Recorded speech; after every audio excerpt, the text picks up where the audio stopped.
On a typical day at school, endless hours are spent learning the answers to questions. But right now, we'll do the opposite.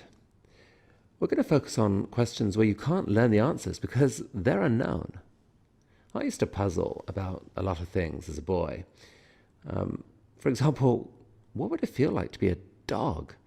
Do fish feel pain? Well, how about insects? Was the Big Bang just an accident? I mean, is there a God? And if so, how are we so sure that it's a he and not a she?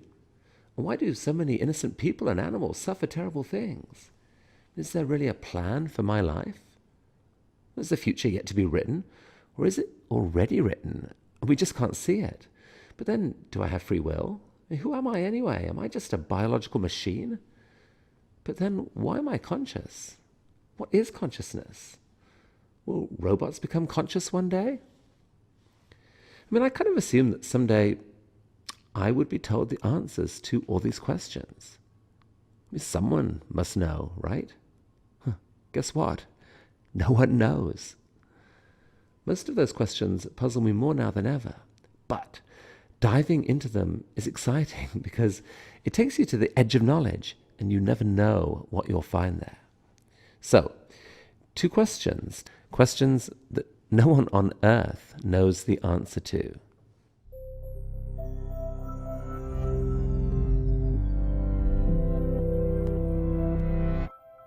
Sometimes when I'm on a long plane flight, I gaze out at all those mountains and deserts and try to get my head around how vast our Earth is. And then I remember there's an object we see every day that would literally fit 1 million Earths inside it.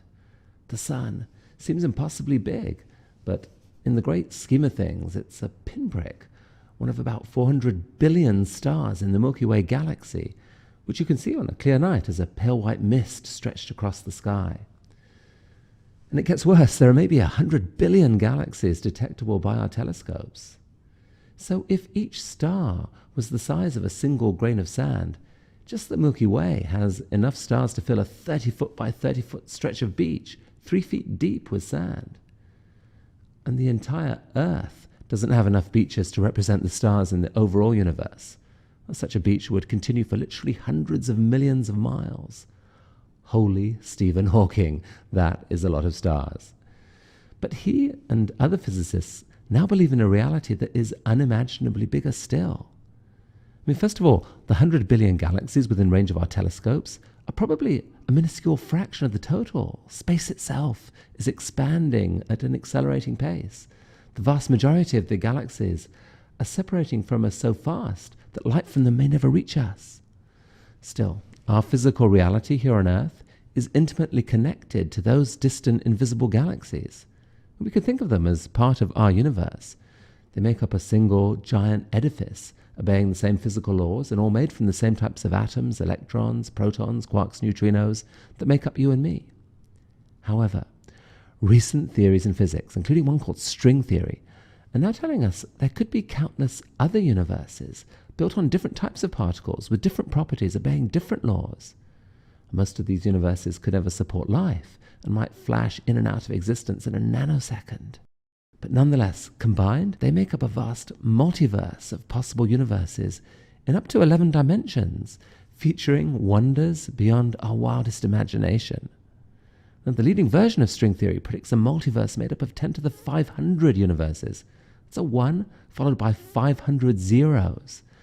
A number so vast that if every atom in our observable universe had its own universe, and all of the atoms in all those universes each had their own universe, and you repeated that for 2 more cycles, you'd still be at a tiny fraction of the total. Namely, 1 trillion, trillion, trillion, trillion, trillion, trillion, trillion, trillion, trillion, trillion, trillion, trillion, trillion, trillion, trillionth. But even that number is minuscule compared to another number, infinity.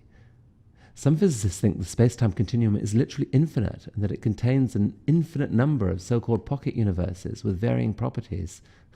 How's your brain doing? Quantum theory adds a whole new wrinkle. I mean, the theory's been proven true beyond all doubt, but interpreting it is baffling, and some physicists think you can only unbaffle it if you imagine that huge numbers of parallel universes are being spawned every moment, and many of these universes would actually be very like the world we're in, would include multiple copies of you. In one such universe, you graduate with honors and marry the person of your dreams. In another, not so much. Well, there are still some scientists who would say hogwash. The only meaningful answer to the question of how many universes there are is one. Only one universe. And a few philosophers and mystics might argue that even our own universe is an illusion. So as you can see right now, there is no agreement on this question, not even close. All we know is the answer is somewhere between 0 and infinity. Well, I guess we know one other thing. This is a pretty cool time to be studying physics. We just might be undergoing the biggest paradigm shift in knowledge that humanity has ever seen.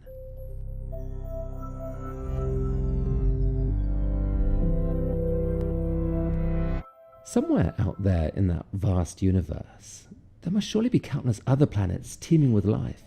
But why don't we see any evidence of it?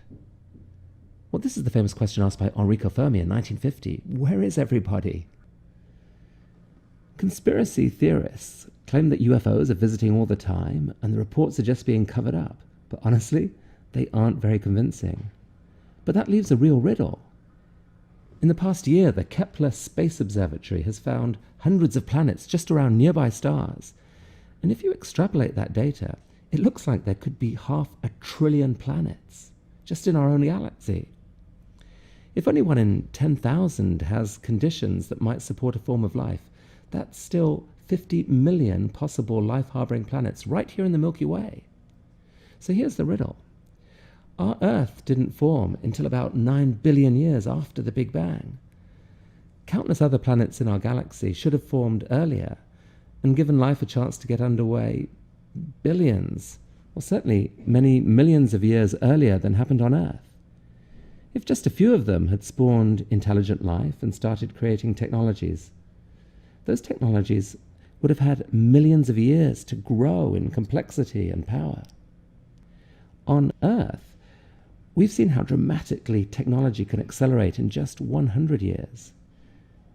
In millions of years, an intelligent alien civilization could easily have spread out across the galaxy, perhaps creating giant energy harvesting artifacts, or fleets of colonizing spaceships, or glorious works of art that fill the night sky.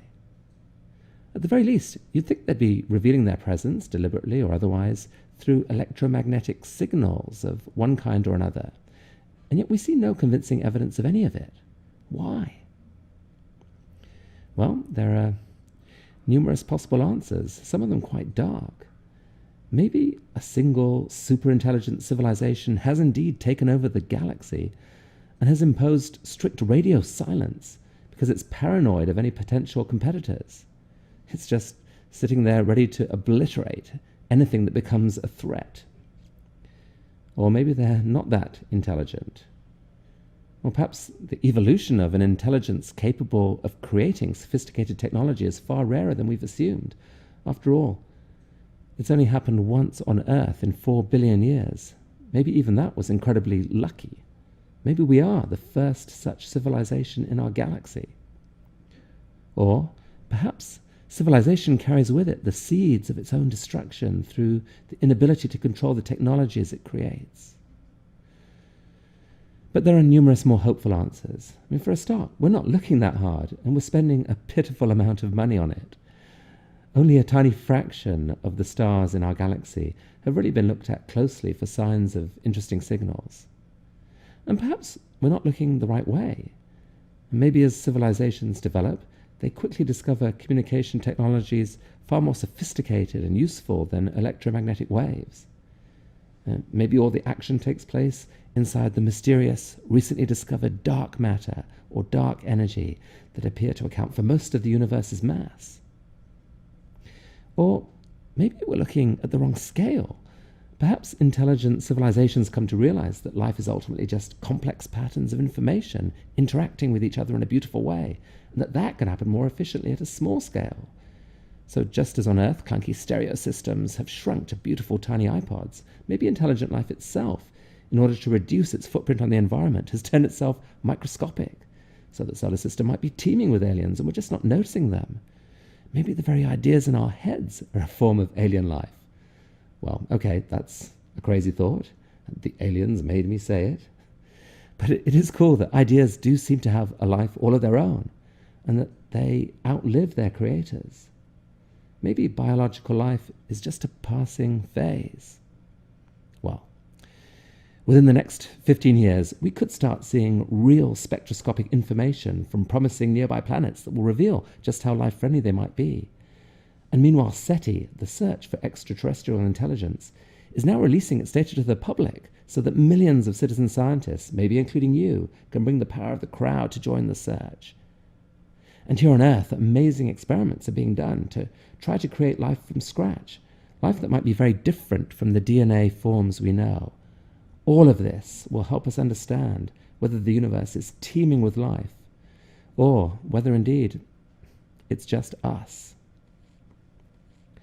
Either answer, in its own way, is awe-inspiring.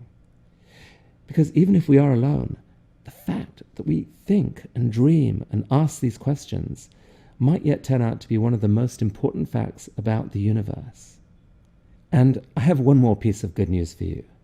The quest for knowledge and understanding never gets dull. It doesn't. It's actually the opposite. The more you know, the more amazing the world seems. And it's the crazy possibilities, the unanswered questions that pull us forward. So, stay curious.